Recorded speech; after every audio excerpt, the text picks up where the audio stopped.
रितेश देशमुख सध्या त्याच्या आगामी राजा शिवाजी सिनेमामुळे चर्चेत आहे। या सिनेमाच्या सेटवरून मंगळवारी 22 एप्रिल रोजी एक धक्कादायक बातमी समोर आली होती। शूटिंग पूर्ण झाल्यानंतर चित्रपटात काम करणारा एक डान्सर नदीत बुडल्याची घटना घडली। रात्री उशिरापर्यंत या तरुणाचा रेस्क्यू टीमकडून शोध सुरू होता। बुधवारी 23 एप्रिल रोजी सकाळी पुन्हा एकदा ही शोध मोहीम हाती घेण्यात आली, अशी माहिती पोलिसांनी दिली।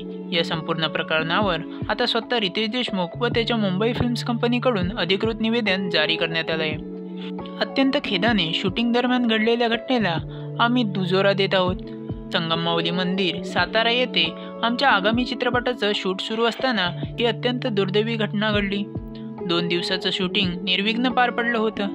दुसऱ्या दिवशीचं पॅकअप झाल्यानंतर सगळे हॉटेलकडे परतण्याच्या तयारीत असताना काही आर्टिस्ट जवळच्या नदीपात्रात पोहण्यासाठी उतरले।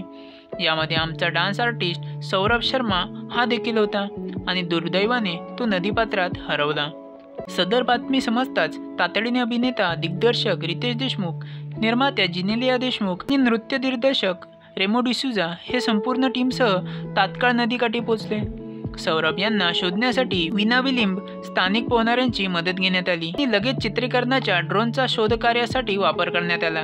रितेश देशमुख यांनी साताऱ्याचे जिल्हाधिकारी पाटील आणि इतर संबंधित यंत्रणांशी संपर्क साधून शोध मोहीम वेगवान करण्याची विनंती केली।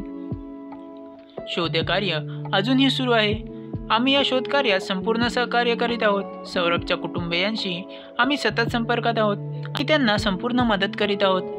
घटनेचं गांभीर्य लक्षात घेऊन पुढील शूटिंग आम्ही स्थगित केलेलं आहे। रितेश व जेनेलिया या दोघांनीही हे निवेदन त्यांच्या अधिकृत इंस्टाग्रामवर शेअर केलं आहे। सध्या घटनास्थळी सातारा पोलीस दाखल झाले आहेत। संगम माऊली नदीत मधोमध मोठा भोवरा आहे। या भोवऱ्यामध्ये आतापर्यंत बऱ्याच जणांनी जीव गमावला आहे असं सांगण्यात येत आहे। दरम्यान राजा शिवाजी चित्रपटाबद्दल सांगायचं झालं तर याचं दिग्दर्शन स्वतः रितेश देशमुख करत असून सिनेमाची निर्मिती ज्योती देशपांडे व जेनेलिया देशमुख करत आहेत। तसंच या चित्रपटाला अजय अतुल संगीत देणार आहेत। लवकरच हा ऐतिहासिक सिनेमा प्रेक्षकांच्या भेटीला येईल।